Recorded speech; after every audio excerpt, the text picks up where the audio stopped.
काशी में माँ गंगा के जल में काई पाई गई है, यानी शैवाल पाए गए हैं, और इसकी वजह से काशी में गंगा का जल हरे रंग में बदल गया है। जो निर्मल जल बहता था वो हरा होकर के दिखाई दे रहा है। इसके बारे में माना जा रहा है कि वहां पर शैवाल जमा हो गए हैं, काई इकट्ठा हो गई है। कई सारे वैज्ञानिकों ने वहां जाकर रिसर्च किया है और यह पाया है कि शैवाल जमा होने की वजह से गंगा का जल प्रदूषित हो रहा है। इस बारे में बातचीत करने के लिए हमारे साथ बीएचयू के प्रोफेसर डॉक्टर कृपाराम जी हैं। वो इन्वायरमेंटलिस्ट हैं और बीएचयू में इस पर बड़ा काम करते रहे हैं। उन्होंने खुद जाकर मौके पर गंगा जल के बारे में देखा है कि वहां पर काई किस तरह जमा हुई है, और वो एक रिपोर्ट भी तैयार कर रहे हैं। इस बारे में हम उनसे लंबी बातचीत करेंगे, उनसे जानने की कोशिश करेंगे कि गंगा में ये काई आई कहाँ से, इसका कारण क्या क्या हो सकता है। तो डॉक्टर साहब, आपका बहुत बहुत स्वागत है इस डिस्कशन में। और ये क्या है मामला पूरा पूरा? पहले तो आप काशी में हैं, आपने वो गंगा का जल देखा है। आप बताएं कि गंगा का जल हरा कैसे हो रहा है, किस तरीके का हरा रंग है ये, और इसके कारण क्या हो सकते धन्यवाद Akhilesh ji for inviting me. ये एक काइंड ऑफ एल्गल ब्लूम है जो कि देखा गया है गंगा के तटीय इलाकों में और गंगा जी के किनारे एक छोर पे देखा गया है ज्यादातर केसेस में। इसके जो यहाँ पर अभी दिखाई पड़ रहा है उसके कई रीजन हैं। एक तो सबसे बड़ा रीजन ये है, देखिए दो चीजें हैं। एक पहले मैं आपको जनरल चीजें बताना शुरू करूं कि गंगा जी का पानी जो है वो अपने आप में काफी हाइजीनिक माना जाता है, काफी उसमें न्यूट्रिएंट्स की वैल्यू होती है। और हर एक इकोसिस्टम जैसे चाहता है या काम करता है, जैसे हमारा शरीर काम करता है, उसी तरह से हर एक इकोसिस्टम काम करता है। एक्वेटिक इकोसिस्टम में क्या काम करता है? ये काम जो करते हैं वहां पे माइक्रो ऑर्गेनिजम्स होते हैं। उन माइक्रो ऑर्गेनिजम्स का काम क्या होता है कि जब कभी भी ऐसे सिचुएशंस आती है कि जिसमें एक स्पेसिफिक तत्वों की या एलिमेंट्स की या जो कंसंट्रेशन अगर बढ़ जाती है, तो उस केस में क्या होता है, वो उसको कंज्यूम करके उसको पानी को साफ करने की कोशिश करते हैं। तो एक तरह से अगर देखा जाए तो जो ये गंगा जी में हरे या ग्रीन एल्गी का दिखना एक अपने आप में एक संकेत, दोनों तरह के संकेत दे रहा है। एक तो संकेत ये दे रहा है कि गंगा का पानी जो है वो पोल्यूटेड हुआ है, और पोल्यूटेड होने के बाद में कहीं से इसमें जो है एल्गी जो है वो एल्गल ब्लूम हुआ है। अब जो आपने क्वेश्चन किया, हाँ जी जी, आप बात करिए। हाँ, तो जो आपने क्वेश्चन किया कि मतलब ऐसा क्यों हुआ है, ये एक वाइड स्प्रेड देखा गया है काफी मिर्जापुर से लेकर के वाराणसी के बीच में। और हमें जहां तक इंफॉर्मेशन अभी मिला है कुछ मीडिया बंधुओं के द्वारा कि शायद ये बलिया और उस साइड में भी है, बिहार के यहाँ पर भी। तो इसके दो तीन इसके वाइड स्प्रेड होने का एक रीजन ये हो सकता है कि अभी हमारे यहाँ पर जो टाइफून आया था उसकी वजह से क्या हुआ है कि जो बारिश हुई है उस बारिश का जो पानी है वो जो एग्रीकल्चर रनाफ है, जो एग्रीकल्चर में हम लोग आजकल बहुत ज्यादा फर्टिलाइजर्स यूज करते हैं, उसमें बेसिकली नाइट्रोजन और फास्फेट का काफी कंसेंट्रेशन में हम लोग यूज करते हैं। तो अगर वो वॉश आउट होकर के नदी में यह पानी पहुंचा है तो वहां पर क्या है कि ये कंसेंट्रेशन इनके बढ़े हैं। डॉक्टर साहब, एक बात है जो हमारे गांव देहात में एक सामान्य जन की एक समझ है, और लोग कहते रहे हैं कि बहता पानी निर्मला। कहते हैं कि जब पानी गतिमान होता है तो उसमें कोई पोल्यूशन नहीं होता है। ये आप इन्वायरमेंटलिस्ट भी मानते हैं कि अगर पानी का फ्लो 4-5 किलोमीटर तक होता है तो वो अपने पोल्यूशन को खत्म कर देता है। दूसरी बात इसी के साथ है कि जब पानी ठहरा हुआ होता है तो उसमें काई जमती है। जो तालाब की प्रकृति है, जो झील की प्रकृति है कि पानी ठहरा हुआ होगा तो काई जमेगी। तो नदी में, गंगा नदी में क्या उसका प्रवाह रोका जा रहा है या रुक रहा है जब ये काई जमी है? ये भी कोई कारण हो सकता है? नहीं अखिलेश जी, आपने बहुत तार्किक यहाँ पे प्रश्न किया। देखिए, ये जो पहले देखा गया था, ये ज्यादातर केसेस में जो तालाब होते हैं ये जब ऐसी जगह पर होता है जहाँ पानी स्टोरेज हुआ हो करता था, ठीक है, जहाँ पानी रुका हुआ होता था वहां ही इनको देखने को मिलता था।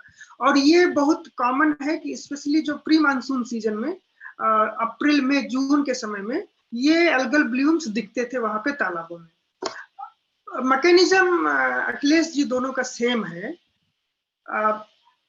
जब तक उसमें जो एल्गल ब्लूम होने के लिए 4 या 5 कंडीशंस का होना बहुत जरूरी है। सबसे पहला कंडीशन ये है कि उसमें न्यूट्रिएंट्स की कंसेंट्रेशन बढ़नी चाहिए, और उसमें न्यूट्रिएंट्स में स्पेसिफिकली फास्फेट और नाइट्रेट और सल्फर के कुछ स्पीसीज जो है उनका कंसेंट्रेशन बढ़ना चाहिए। अगर इनके कंसेंट्रेशन बढ़ते हैं तो जो इकोसिस्टम है वो अपने आप को ही रीस्टोर करने की कोशिश करता है। तो उसका जैसे हमारे शरीर में जब हमारा शरीर का तापमान बढ़ता है, हम बोलते हैं कि हमको बुखार है, तो हमारे शरीर के जो अंदर एंटीबॉडीज है उसके अगेंस्ट में फाइट करना शुरू करते हैं और हमारा बुखार ठीक होता है। तो जैसा मैंने पहले बताया कि ये एक तरह से ये इकोलॉजिकल इंडिकेटर है कि उसमें प्रदूषण की मात्रा बढ़ी है। ये तो पक्की बात है कि उसमें प्रदूषण की मात्रा बढ़ी है। अब दूसरी कंडीशन इसके साथ में एक और होती है कि आप ये क्वेश्चन पूछ सकते हैं कि ये मार्च और अप्रैल में ही क्यों होता है, या मतलब मई जून और अप्रैल में जून इसी प्री मानसून में ही क्यों होता है। जी जी इसका कारण यह है कि गंगा जी में जो पानी का बहाव है अभी वो फ्लो कम हुआ है। तो फ्लो कम होने की वजह से क्या है, एक stagnant kind of situation, stagnant तो नहीं कह सकते लेकिन पानी में ठहराव हुआ है। अच्छा, एक उसके साथ साथ में क्या हुआ कि पानी का जो वॉल्यूम है वो कम हुआ है, और जो वॉल्यूम कम होने से अब अगर एक ही ज्यादा वॉल्यूम पानी का होता, उसमें अगर न्यूट्रिएंट्स गए होते तो डाइल्यूट हो जाता, शायद उसका इफेक्ट नहीं दिखता। लेकिन चूंकि वॉल्यूम पानी का कम हो गया है और न्यूट्रिएंट्स वहां पे गए हैं, तो कंसेंट्रेशन जो है पर लीटर या पर एमएल में जो हम कंसेंट्रेशन न्यूट्रिएंट्स की मेजर करेंगे वो बढ़ गए हैं। एक तो ये है। जी दूसरी चीज इसमें एक ये है कि सनलाइट का होना बहुत जरूरी है। सनलाइट आप कह सकते हैं कि सनलाइट तो हमारे यहाँ पर अभी पहले भी थी, तो बिल्कुल सही बात है। सनलाइट का क्या होता है, जब पानी शांत होता है और जब पानी ट्रांसपेरेंट हो जाता है तो उसमें क्या होता है कि सूरज की जो किरणें होती है पानी की सतह के कुछ मीटर तक या कुछ फीट तक जा सकती है, और उसकी वजह से वहां पर जो होता है फोटोसिंथेसिस, जो उसके स्पीसीज होते हैं वहां पर फोटोसिंथेसिस प्रक्रिया बढ़ जाती है। अगर वही टर्बिड वाटर होगा तो उसमें फोटोसिंथेसिस कम होगा, तो वहां पर ऐसे एल्गल ब्लूम्स के कंसेंट्रेशंस कम दिखते हैं। जी जी। तो एक बात जी आ रही है, वहां पर मैंने पढ़ा है, वाराणसी में कुछ मीडिया रिपोर्ट्स में भी कहा गया है और संकट मोचन के महंत जी ने भी कहा है कि जो वहां नहर की खुदाई की जा रही है, जो योजना है बंदरगाह वाली, उसकी वजह से नदी का प्रवाह रुका है और वो प्रवाह धीमा हुआ है। तो क्या ये कारण ये भी हो सकता है क्या, जो पानी का प्रवाह कम हुआ है उस पर बात करें हम तो? देखिए, कहने के लिए ऐसा अगर आप साइंटिफिकली सोचें तो किसी भी तरह से अगर पानी का प्रवाह कम होता है तो ये कंडीशंस प्रिवेल करेंगी, ये तो बात सही है। अब ये कितना उसकी वजह से मतलब बांध या जो भी चीजें आप बता रहे हैं उसकी वजह से कितना प्रभाव पड़ा, ये तो अभी कह पाना बहुत मुश्किल है। यहाँ अच्छा। पर जो मैं दो चीजें जो आपको बोलना चाहूंगा, वहां पर एक जो इस केस में स्पेशली जो हुआ है अभी 3 4 5 दिन पहले जो हुआ है, उसमें बारिश हुआ है और बारिश के इमीडिएट दूसरे या तीसरे दिनों में ही ये चीजें देखी गई है। इसका मतलब ये हुआ है कि न्यूट्रिएंट्स, जो बारिश हुई है न्यूट्रिएंट्स ने रनाप से पानी ला करके नदी में छोड़ा हुआ है, दिस इज फॉर श्योर। अब इसका मतलब ये नहीं है कि आसपास के एरिया में कहीं और भी सीवेज से भी पानी आ सकता है, गंदा पानी आ सकता है जिसमें ये पोल्यूटेंट्स हो सकते हैं, या आपका और भी चीजें होती है जहां से हमारा इंडस्ट्रियल एक्टिविटीज। तो ये एक वाइड स्प्रेड फिनोमिना होने की वजह से ऐसा हमको नहीं लग रहा है कि इसकी वजह से हुआ होगा। मतलब जो आप बांध की बात कर रहे हैं या उसमें जो ड्रेनेज हो रहा है उसकी वजह से इसके चांसेस अभी कम लग रहे हैं। तो ये बात तो आ रही है। मेरा अगला सवाल आपसे यही होने वाला था कि जो न्यूट्रिएंट्स बढ़े हैं इसका मतलब कि पोल्यूशन आया है, और ये पोल्यूशन क्या हम इसको अभी तय नहीं कर सकते हैं कि ये पोल्यूशन सीवेज का ज्यादा होगा या इंडस्ट्रियल वेस्ट होगा या एग्रीकल्चर से कहीं से आया है, जैसा कि खेतों से बह करके आने वाला पानी कहा जाए। तो चूंकि अभी बारिश नहीं हुई है, बरसात नहीं हुई, बाढ़ नहीं आई है, तो खेतों के से पानी आने की चांसेस तो मुझे लगता है कम है, बजाय इसके कि सीवेज जो सिटी सीवेज है वो, और दूसरा इंडस्ट्रियल पोल्यूशन जो इंडस्ट्रियल एफुलेंट है, वो हो सकता है इसका कारण हो। तो इसमें क्या हो सकता है, किसकी संभावना ज्यादा है? जी जी, आपकी बात बिल्कुल, आपकी बात से सहमत हूँ मैं। और जैसा मैंने पहले भी बताया कि इसमें इंडस्ट्रियल इफ्लुएंट या यहाँ पे कहीं पर भी सीवेज से अगर पानी आता है तो इसका फर्क होता है। अब अगर मैं आपको एक काउंटर क्वेश्चन करूँ कि ये तो एफ्लुएंट या इंडस्ट्रियल एक्टिविटीज से जो पानी आ रहा था सीवेज का, वो तो पहले भी आ रहा था, राइट? मतलब जब ये जी अलगल ब्लूम नहीं हुए हैं तो ये कह पाना अभी साइंटिफिकली बड़ा मुश्किल है कि ये किसकी वजह से हुआ है। अनफॉर्चुनेटली अभी ऐसा है कि हमारे यहाँ पर रिसर्च स्टूडेंट्स भी इस समय है नहीं। हम लोग सैंपल कलेक्ट करवा करके कुछ करना चाह रहे थे, बट पूरी तरीके से हम जिस तरह से स्ट्रेटेजिकली प्लान करके करना चाह रहे थे नहीं हो पा रहा है।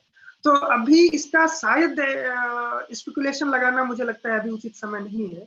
और अगर हमको कुछ इसके बारे में और इन्फॉर्मेशन मिलती है या कुछ हम लोग उस पर फर्दर रिसर्च करते हैं तो आपसे इसको शेयर करेंगे। अच्छा, अभी जो आप लोगों ने अपनी रिसर्च किया है वो वाराणसी में किन किन एरियाज में आप गए हैं और वहां पर आपको क्या मिला, देखने में क्या मिला है?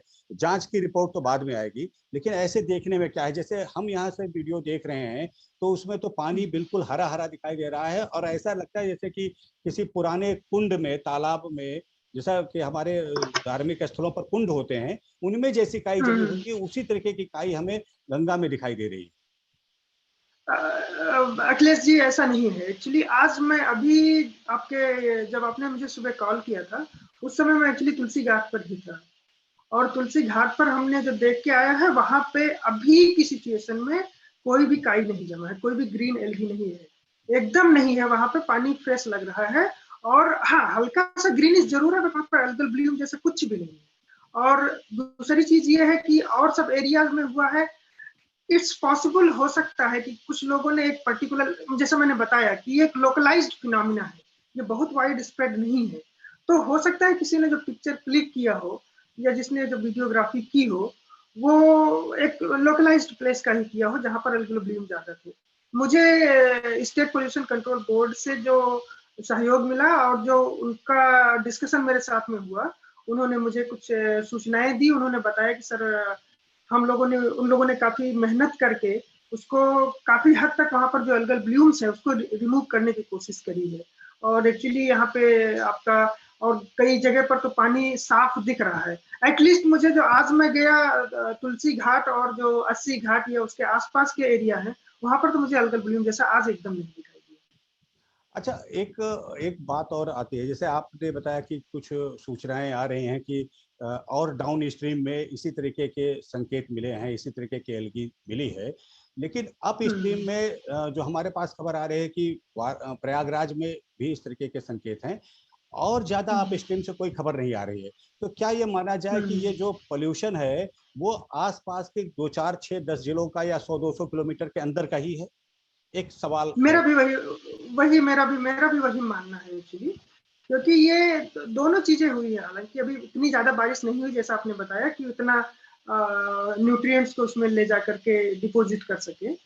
तो हो सकता है एक ये फैक्टर हो सकता है कि रन ऑफ से हुआ है, और दूसरा ये भी पॉसिबिलिटी है कि हाँ वहां पर जो आपने जैसे बताया कि और जो लोकेशंस पर है वहां पर लोकल सोर्सेज का कंट्रीब्यूशन हो सकता है।